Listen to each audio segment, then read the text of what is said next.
like, never mind. Good afternoon.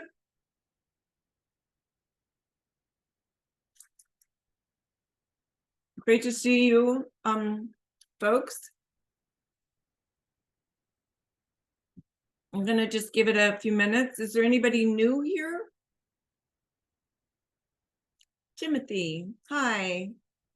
Can you unmute and tell us who you are? Can you hear me? Yes, I can.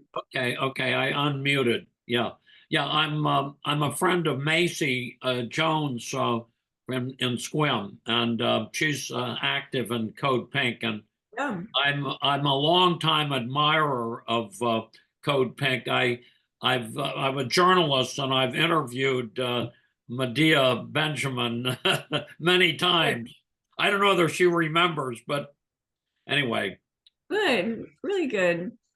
Well, I So think I'm very delighted to be here and in contact with you folks. I was a Washington correspondent, so I saw Code Pink at work all the time at hearings, and yep, we've been there for 22 they years. always did an outstanding job of exposing those fakers.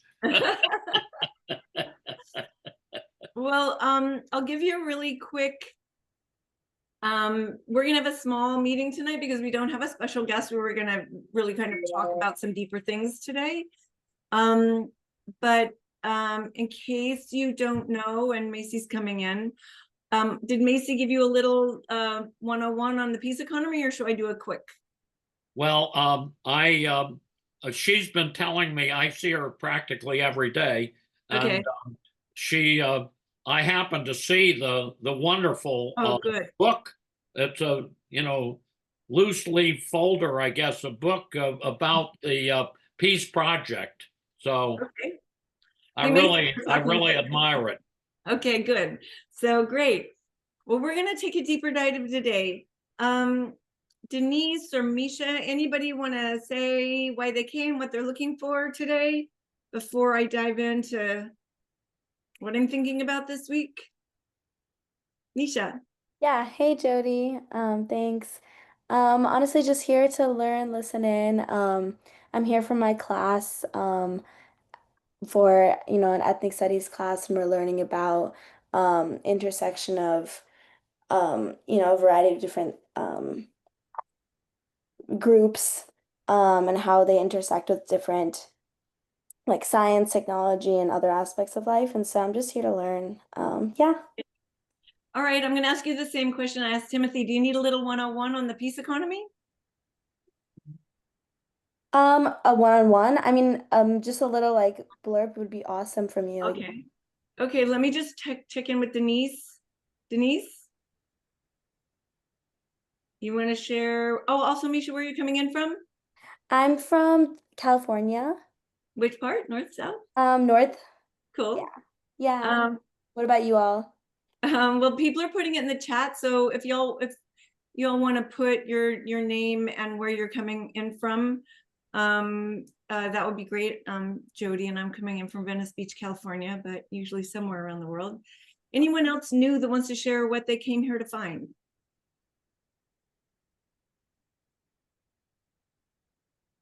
Everybody okay? Everybody okay with a really quick 101? I think it's really good anyway, always just to 101 it. All right. About 15 years ago, as Code Pink was in the halls of Congress, as Timothy said, trying to end war and militarism, like the vote tonight to try to end the weapons to Israel. I realized that we couldn't end war till we ended the war economy, that war serves the war economy. And so it was important in our work, because it was feeling very grinding down because nothing was moving, to understand where the problem was. It's always, as an activist, good to go to the root of the problem. So the root of the problem in ending war is that it serves the war economy, and war economy is not going to let go of it. And the war economy grows in size because of war. The rich get richer because of wars. We lose, the United States loses all its wars, but the rich make money. So just to kind of understand how that works. So then I was like, as I learned that, it was like, well, what is this war culture militarism that President Eisenhower and Kennedy tried to stop? What has it begat in my lifetime? Because that when Eisenhower made his comment, I was alive, I was in elementary school.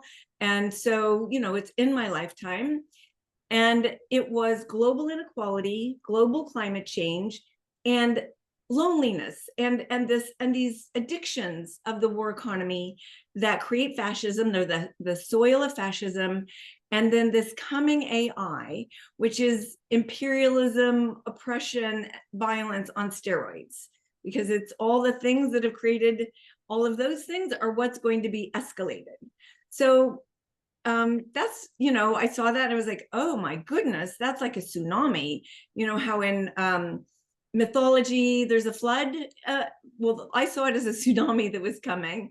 And what kind of ark could we build to get through this tsunami? And that's when I kind of started studying the peace economy. And really, why are we here? Why is life still here? It's because of the culture of peace for millennia in different communities that really are how life sustained itself.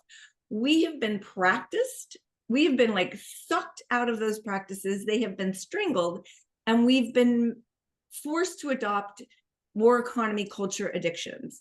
So our bookmark and the peace economy is like, how do you pivot from the addictions that are forced on you by the war economy into the habits of peace that create a peace economy, which is a lot of what I want to dive into today. On the website, you can see there's, since I started, there's like, we've moved $2 billion to peace economy. We have like, thousands of peace economy projects across the country. And when you start to pivot, it's going to make you're going to have to grieve. You're going to have to grieve what you've given your life to, kind of what you live inside of. And we created this cycle of reconnection, which has always been in every society. It's part of the structure of every indigenous culture, is the cycle of reconnection, the grief, the care, the joy, the celebration that is necessary. Basically, it nourishes our humanity. But we've had that also stricken from us in this war economy culture.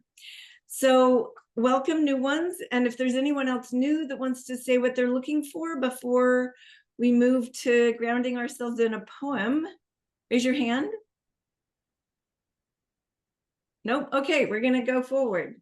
So I was trying to think about a poem to read today, and I found a June Jordan one, but it was just like too dark. But we are in a time of darkness, and the United States of America citizens have participated in this. Just a reminder, countries are made up of people and their leadership.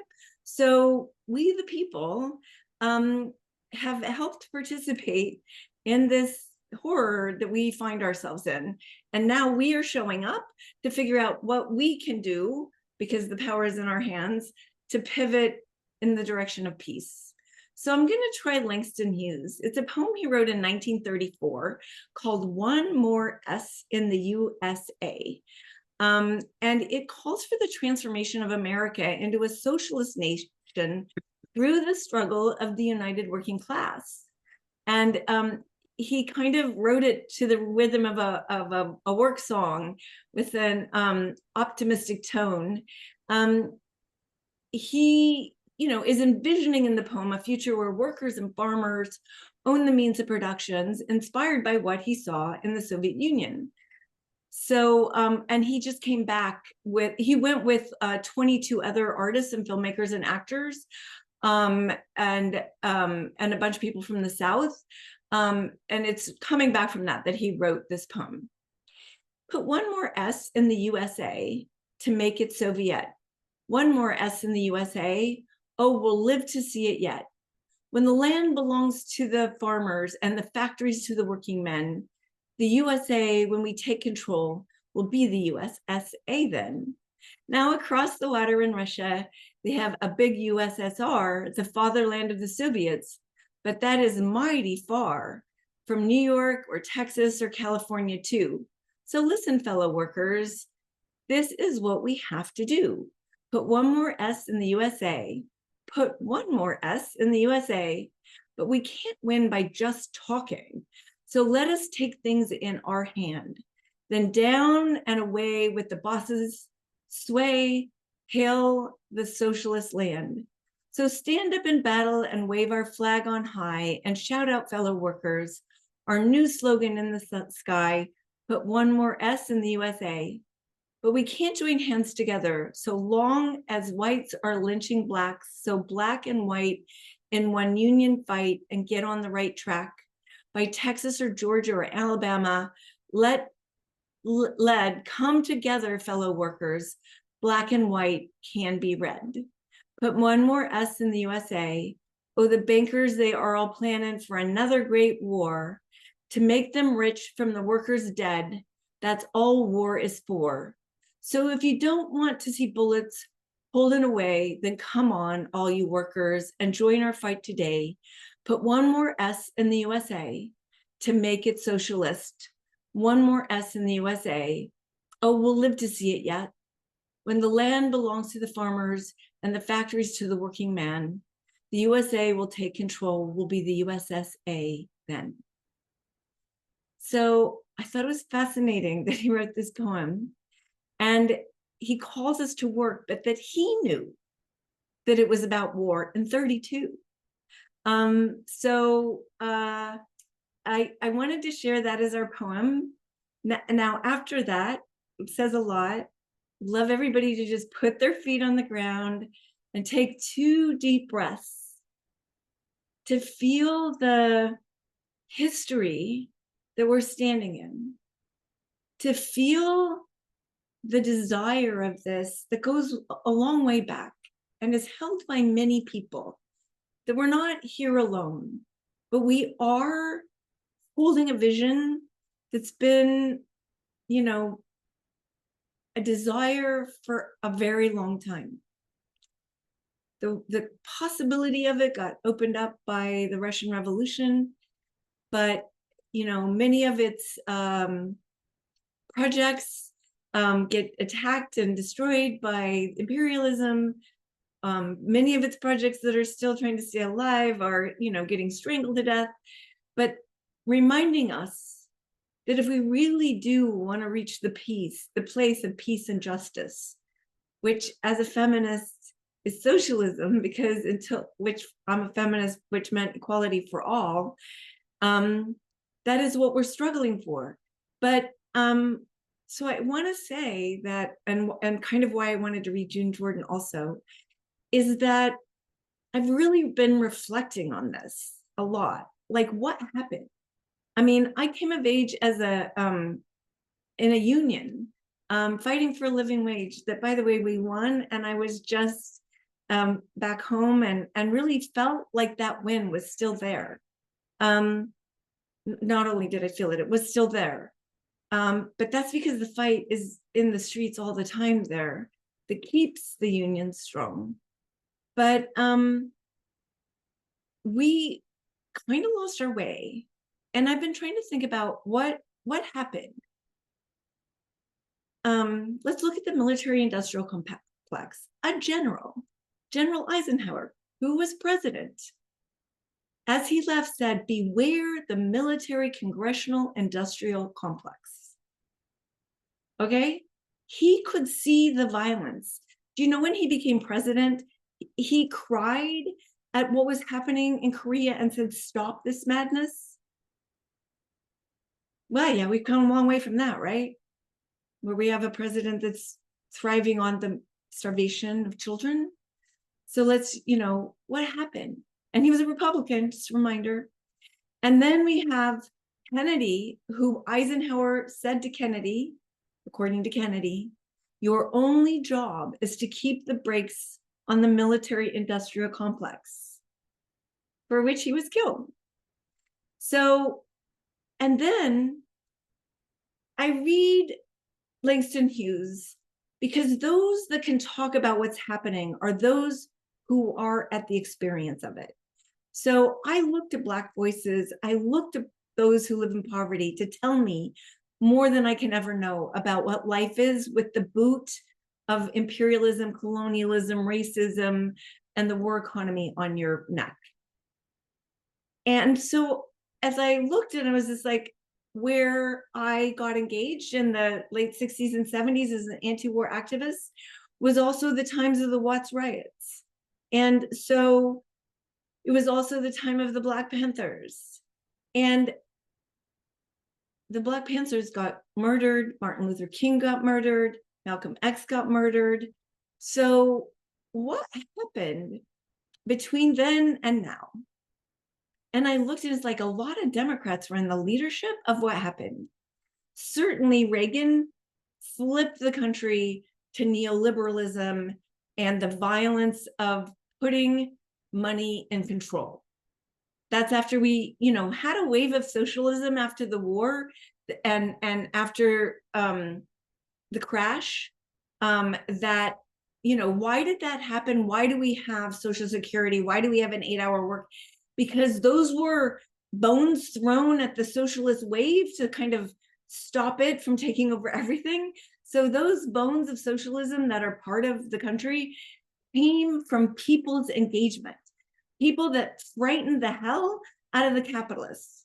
And what they threw were bones, Medicare, Social Security, 8-hour work week, OSHA, things like that.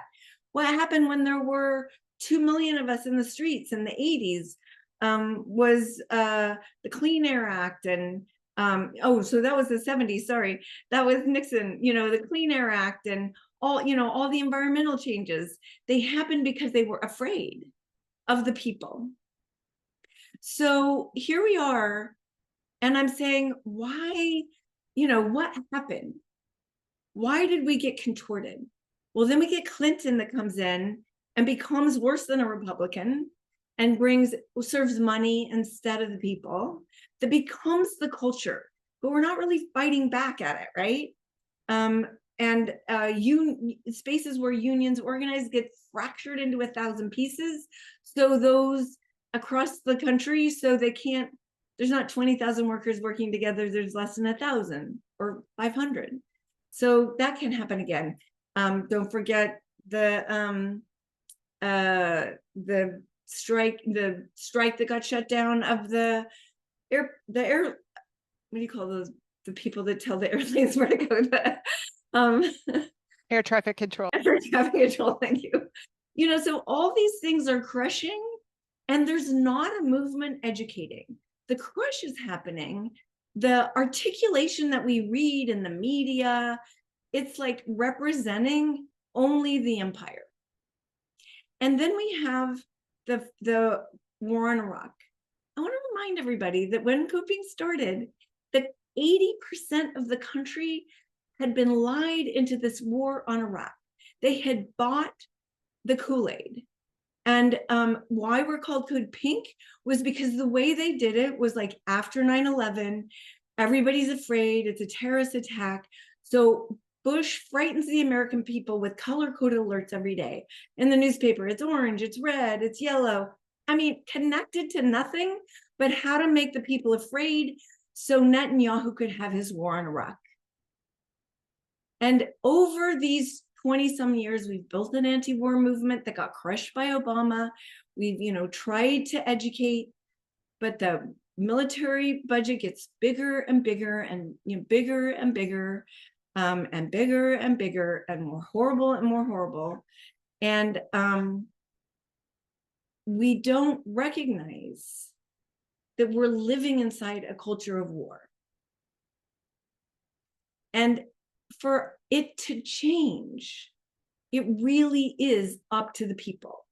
And that means divesting yourself from thinking anyone in power needs you to tell them what to do.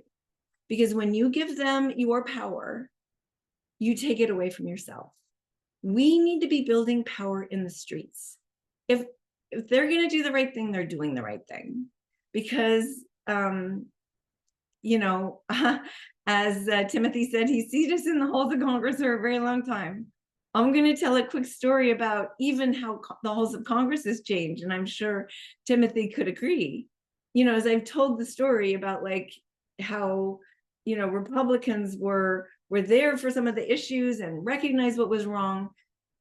Well, the military industrial complex and imperialism have dumbed everyone down. My favorite statement is empires are stupid. So by dumbing everyone down, also Congress is a representative of that dumbing down. And I remember we've stopped the war in Iran many times. And we've done that basically by really making members of Congress so uncomfortable that they couldn't do what they were going to do because they'd be outed and they'd be shamed. But we don't exist with members of Congress that feel shame anymore. Congresswoman Waxman wasn't, great on foreign policy, a total Zionist, but Obama, had the red line, said we're going to go to war on Syria. And because CODEPINK had a good reputation about being right about war, he would listen to me. Never usually do what I asked him to do, but he would listen. And so on the war in Syria, I went to him and I said, here are 10 points of diplomacy that Obama hasn't done. If you think it's okay to go to war on Syria and kill innocent people before you've attempted diplomacy, I'm going to out you about that. You need to, because you represent Netanyahu and he's a warmonger. He said, okay, because Obama was pulling members of Congress into the White House nonstop, trying to convince them to fund this war on Syria. He went to Obama, he showed him the list, and Obama, first of all, read it and said, we haven't done any of this. He was surprised to see it. And when Congressman Waxman saw that, he went back and lobbied Congress not to go to war on Syria. The next year, he didn't run because of the toxic waste dump Congress had become, and because he no longer wanted to serve the war machine. So that's not an anti-war member of Congress. That's a guy who was Ways and Means, who worked for Netanyahu and was a leader on the war in Iraq. So just keeping in mind those who hold power right now and where we want to use ourselves. So I wanted this to be kind of open for discussion today because we're watching the horror in Israel that we didn't get in the way of. And we just watched Congress fund ICE with as much money as is the Russian military budget. So I've been talking about the peace economy for 15 years. But right now, it's like that tsunami is here. I just want to remind everyone that high school graduates are getting a $45,000 signing fee for a $150,000 a year salary, where you get to wear a mask and carry a gun.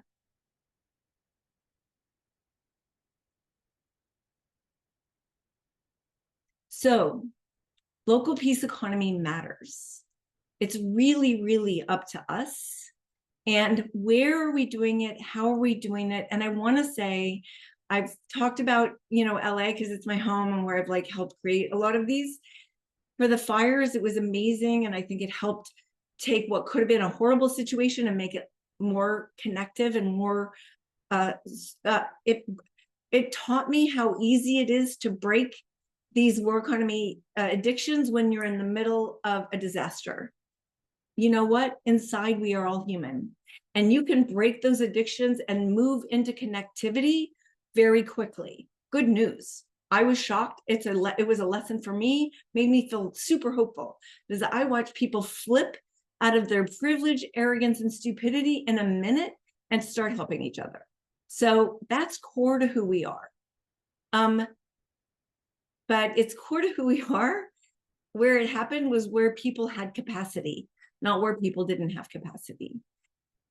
So when here in LA, it's those same people that are showing up for those being attacked by ICE, and they're not backing down. and they're showing up, and they're showing up because we've built a community, and it's a layered community. So not everybody's doing it every day. So neighborhoods get called, okay, today we're shutting down this hotel. When ISIS stay in that hotel, we like run them out of hotels, or we find out that they're at a some corner taking people up, we're there. It's like neighborhood by neighborhood. So it's not everybody's job, because we've created enough of community that we can show up. But this horror that I saw 15 years ago, it's breathing down our necks. And so I just wanted to open it up today for and when you do this, the other part is, first of all, it gives you tons of hope, because you are working on building the future. Everything you do in a peace economy is building the future. So you are doing it, you are building the future, and it takes you in a different relationship with what's happening, because that's the past when you're building a future. That's what you're putting out of business. That's what you're undermining. And when we show up in the face of violence, we give other people courage, and we give other people a different way to look at what they've agreed to, what they think is normal. All of this has been normalized. And when we disrupt the story, that normalization gets disrupted in them. So I wanted just to say, what are people seeing, and what do you feel is in the way of being able to grow and strengthen your local peace economy? So Macy, I know you're super engaged and you've been doing it for quite a while, and maybe you're not up to talking, but you have a lot of wisdom, and I wonder if you could tell me what frustrates you right now, besides the starvation of Palestinians. It's Palestine that Yeah. frustrates me right now. I don't have a lot of ice out here. We have border patrol because we're on the coast, lurking, but all I see is the lurking, and we talk about it. We tell each other where they're at. I am at my wit's end, comrade, because everybody cares all of a sudden. And it's in the news, and I have like really had to train my my empathy to apply, like, not just to the cause that concerns me most. And Palestine I find most urgent in the world's callings, still, as I did on October 7th, a couple years back, but to train my empathy on the people around me who now want my time, who now want my wisdom on this topic. I will confess to wisdom on this particular experience, but that's the local peace economy work. So the local peace economy is Palestine. Palestine is a peace economy. That is the culture of Palestine. It is being crushed by the war economy. So yes, and Macy, by your engagement, you have built trust. What is one of the most important things we build in the peace economy? Trust. Right. Jody, they knew who to come to. Yes. They did. Because why? Because you've been out there since day one. You've been putting yourself on the line. You've been also relating to your community and caring about your community also at the same time. And you've been unrelenting in your understanding that you had to crack the structure of violence and hate and lies and manipulation and propaganda that they were standing on top of. You have been successful at cracking that concrete that had been built for 100 years of stories and lies and manipulation. You and the movement have been successful in cracking it so much that they can't stand on it anymore. And now they're looking for something different to stand on. And this is where the important work is. This is the work, right? This is how we talk about the peace economy. They can't get off the other until there's something strong to stand on that we've built strong enough, but then they'll jump. Remember, it's like as soon as it's there, It's the easy jump, because where they're stuck it's because it feels solid ground under them, even though we know it's lies and manipulation and toxicity and dehumanization and violence, but it's like all they have. And we know that, right? We can talk to them and they're just like, whoa, you know, we can't help them until we can crack what they're standing on. That's happened. It's cracked. They're moving. So now the work is That's what's happening. Yeah. Yeah. So I'm saying, Is the open embrace. yeah, I'm saying it because we've talked about that is what we're doing with the local peace economy work, is you've got to crack the other thing by also building the future. You've got to build the thing they can stand on. And we've all done this for the last 21 months. We have built strength. They can trust us. We were right from day one. What did we know? What did we know? How can you teach me what you know? You know, that's right now we're putting out that violence media detox like crazy, because now all of a sudden people are like, oh, we need to teach the media. They're learning, like now we need to double down and teach them. Well, we've had it forever on our website. Like, and it's not only have we had it, it's been successful. I mean, probably the woman who took the training wouldn't say it was successful. Just to let everybody know, we took on CBS. The president of CBS let our CODEPINK member come and teach her what it seemed like CBS didn't know. And it was offered just as a detox, you know, just in case you're really embarrassing out there. And they knew it because they got embarrassed with the interview with Ta-Nehisi Coates. She listened, it changed her.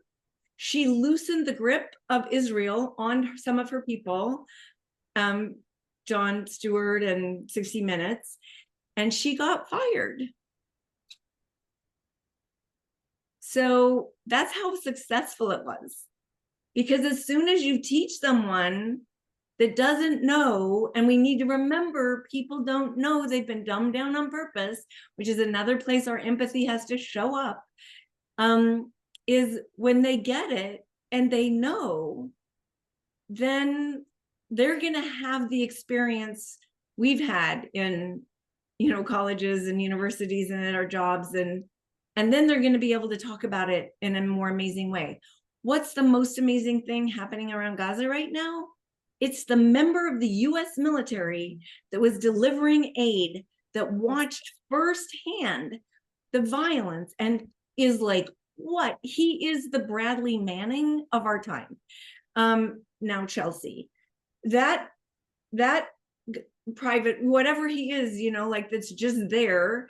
If you think of Bradley Manning during the Iraq War. He's a Green Beret.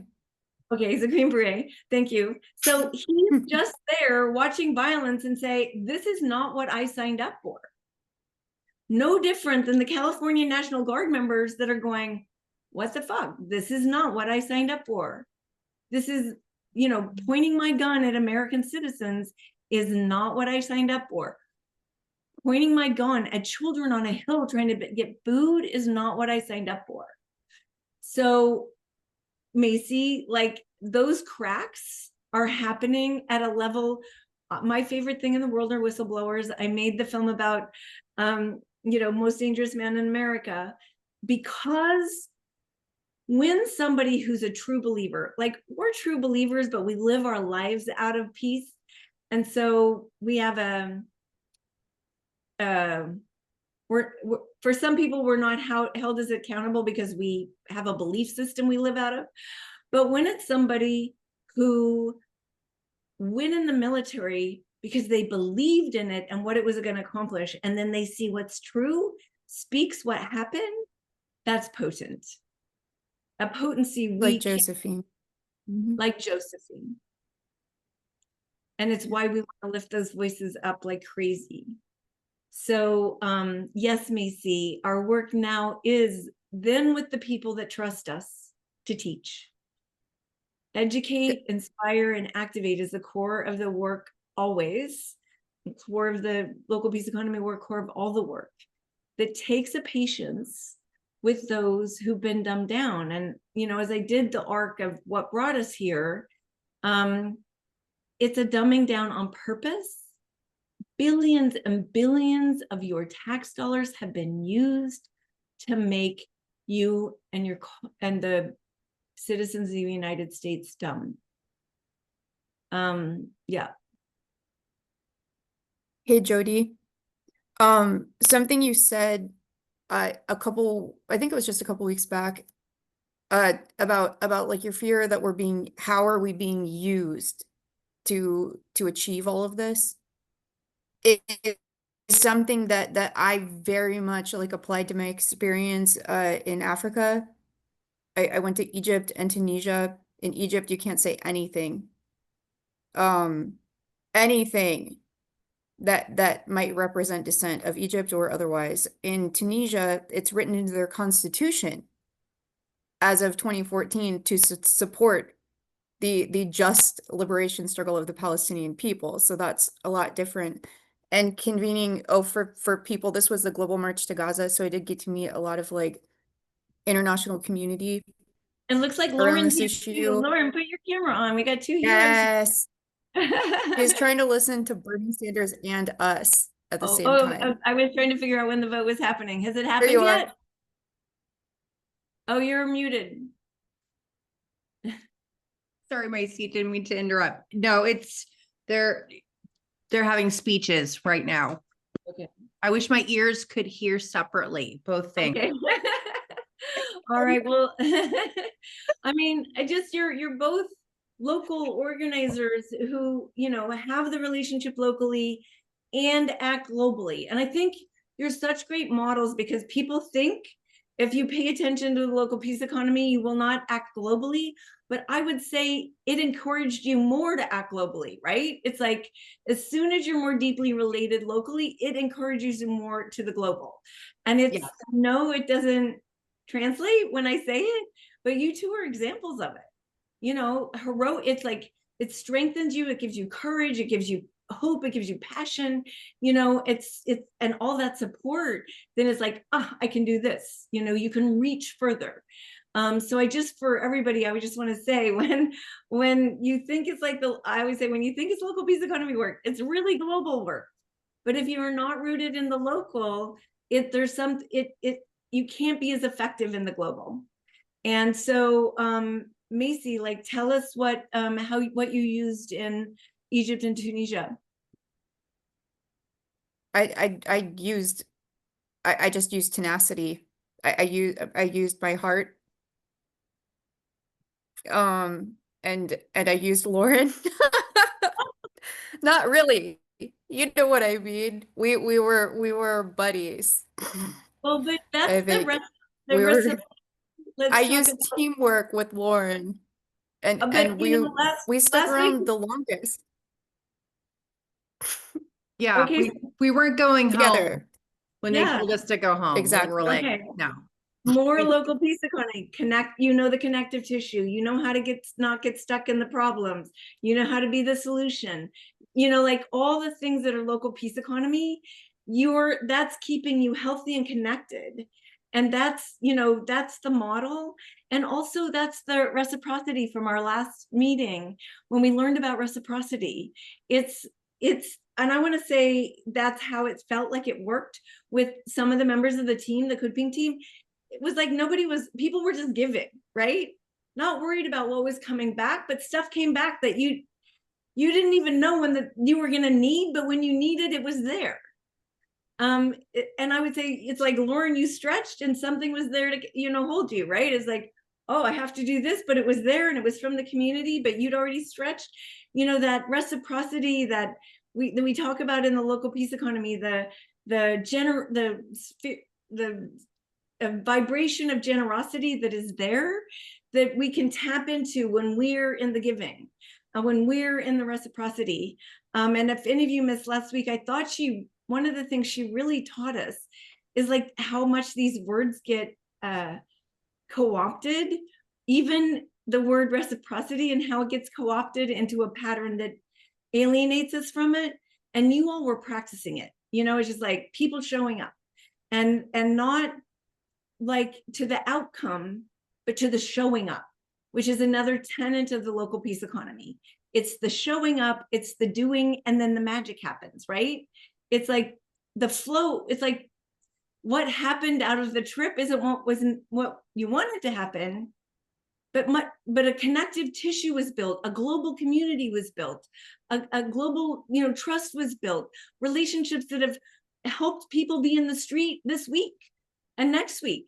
It's like things got built. So I think you both modeled these local peace economy practices turn into these ineffable results that you don't know are going to happen, but they happen. And I think you both, tell me if I'm wrong, are different humans on the other side. Macy? That time in the police car, nothing.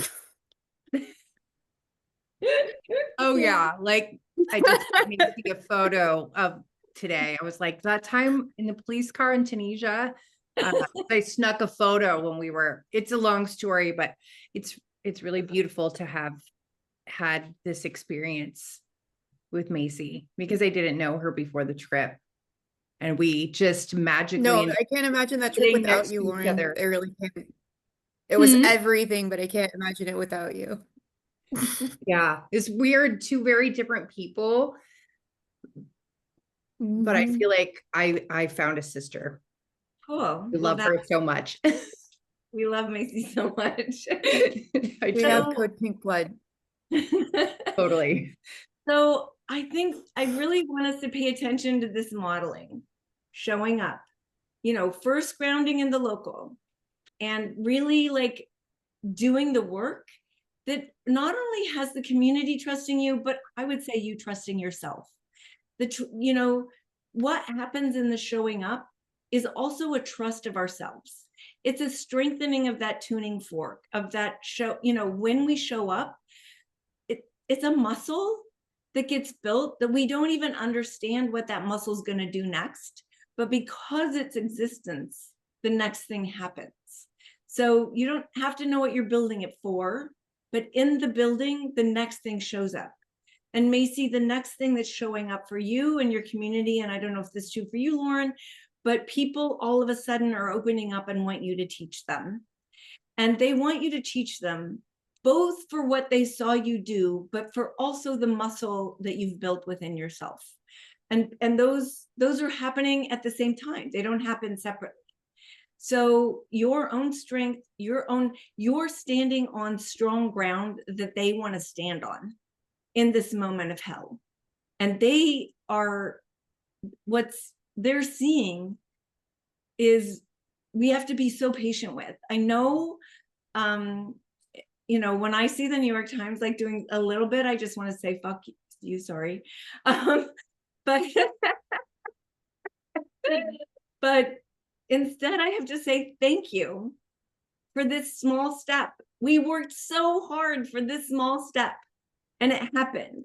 And to be able to be in celebration, in joy for the smallest step that should have happened forever ago is a practice also.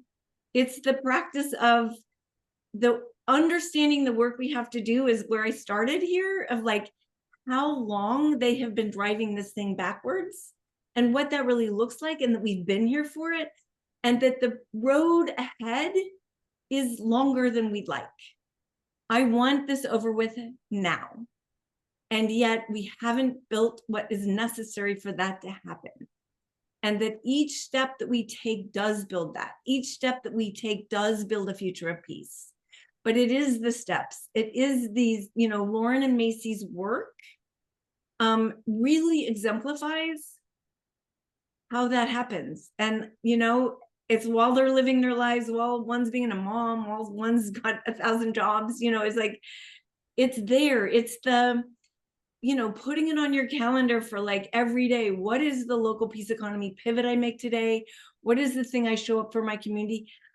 I mean, right now, being outside farmers markets and teaching, we have so many resources on the CODEPINK site. A farmers market is local, but it's the place to connect. When I stood outside with I'm Fasting Day 7 and, outside of restaurants and grocery stores, it was amazing. I'm now 3 times a week at the Zionist consulate in LA, and it's just growing and growing and growing. we're there and we're growing because people just like can't deal. So being together is like how we also let the nourishment in our hearts grow. But the horns, when you've been outside every day for the last 21 months, and now all of a sudden the horn, there's no one that comes up. There's no counter protesters. There are only horns honking in gratitude. I mean, we have cars, driving by, free Palestine, free Palestine. So, and just to now we have 82% of Democratic voters are for ending this. The divide between those in power and the people is huge. So it's up to us to move those people into more visible engagement. And, that's the thing. And our locals are engaged in the streets, but we're also feeding, the unhoused. We're also building community events. We're also, it's like doing both is nourishing, because you can be in the streets and chanting, but also taking care of each other, coming together, watching a movie, reading a book. What is the other local peace economy piece that you can be bringing in, because they work together, and when they work together, they're strong. And you're strong, and you're stronger, and your voice is stronger. So anything else, Macy and Lauren, you want to share about what you feel out of this work, and anything you want to say about what? Oh, well, we're by the way, I don't know, Marie, if you can find it in CODEPINK events, but if anybody wants to join us in a local peace economy event, coming together conference of locals, that's the People's Conference on Palestine in Detroit at the end of August. And I think Macy's coming and Lauren's coming. Last time it was just one of the most nourishing things we could all do together, because then you're with everybody that's working locally, that's coming together to share, to be nourished themselves. And, I came away last time just, there we go. Marie, thanks, Marie, put it in the chat. So there's a place that we can be together. So any questions, concerns, comments? Lauren, Macy, do you want to say anything else for the community? And then Timothy, after you two. Let's hear from Tim. May I say something? Please. Well, first of all, I just want to certify that indeed Macy is a very dear person, and I very much agree with Lauren. And Lauren, Macy has told me about her friendship with you, and we live in a rural community in Clallam County in the state of Washington, Macy went to Cairo and then to Tunis, intending to go to Gaza. That was not possible, but she came back and she gave a report at the public library. I must say the crowd was disappointing, but her report was a powerful, powerful report. And she had pictures, photographs that she had taken of this enormous crowd in Tunis that turned out in solidarity with the Palestinian people. And, it comes right at the time of Trump's attack, his bombing attack on Tehran, and also right at the time that these reports are coming out of the horrendous, horrific starvation of children in Gaza. So I really think this meeting that we're having right here now, and all of these activities that CODEPINK is initiating in solidarity with Palestine, is right on time. And the military budget, it's the 800-pound gorilla in the corner. Yeah, well, we have a demonstration in Sequim, in my hometown of Sequim. Macy lives there too. 2,600 people showed up on No King's Day. And there were people in that crowd who were holding signs against the military budget and Good. solidarity with Palestine. So Good. people are aware of it. But in terms of the program and the issues that were being promoted and put forward, no, it was not the military budget. Well, that's our jobs. That's our jobs. We know it. That's our jobs. That is what we've got to be talking about. Thanks, It Tim. is the 800-pound gorilla in the corner. Yeah, so you're saying exactly, it's like, we can't be silent, because if we are silent, this isn't happening. You know, like you said, it's like, it will get co-opted, it'll be avoided. We call it the elephant in the room that they try to sweep under the rug. So our voices matter. Your voice is power, and it's strong because it comes from your heart, it comes from your passion for peace. That's a strength that doesn't exist in all this other lies. And I also want to say, Denise, Marie will put in the chat the link to the Peace Economy book, our website, and the book. You can find the pivots there. The bookmark goes to the book. If you want to write Marie, I can send you one, but they're all on the link.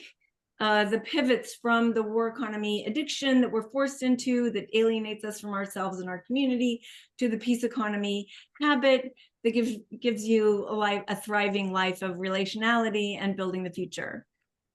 We're getting late, and I wanted to leave time for breakouts. Was there anyone else who wanted to share, has a question, concern, need?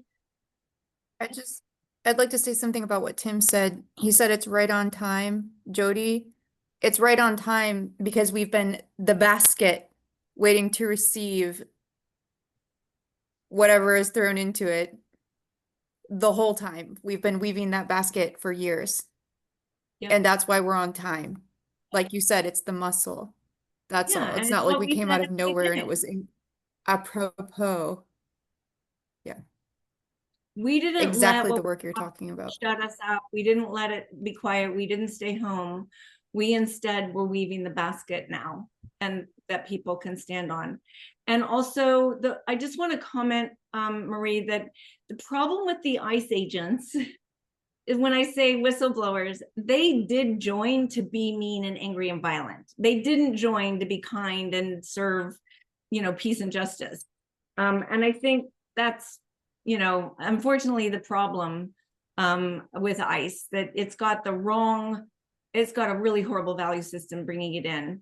Yeah, so I agree. I'm hoping that people will find their humanity enough to be able to see that is a wrong way to behave, but maybe that's my eternal optimistic nature. Yeah, they haven't. Well, let's just go back to that hope part. Only if we teach them, only if we model it, only if we make it visible. Yeah. So not seeing any other questions, I'm going to leave it to Marie to put everyone in breakouts, and really to talk about, what are some things that you want to do this week, that you can commit to each other as a community, that move this forward, and where do you see your muscle growing, and where do you need the team's support? And maybe send those to Marie so we can know how to support you back. Yeah. And I wanted to remind people that the breakouts, we don't end them at a particular time, and we don't come back to this room. So you just talk until you're finished talking. And even if it's hours, like that happens sometimes, it's great. We love seeing that. And just talk until you're done. And then you just leave the call. And then that way, everybody gets to be connected to community through this electronic medium that we call Zoom. We can begin to build relationships that way, that are not set on a timer. So I'm going to stop the recording and then put everybody in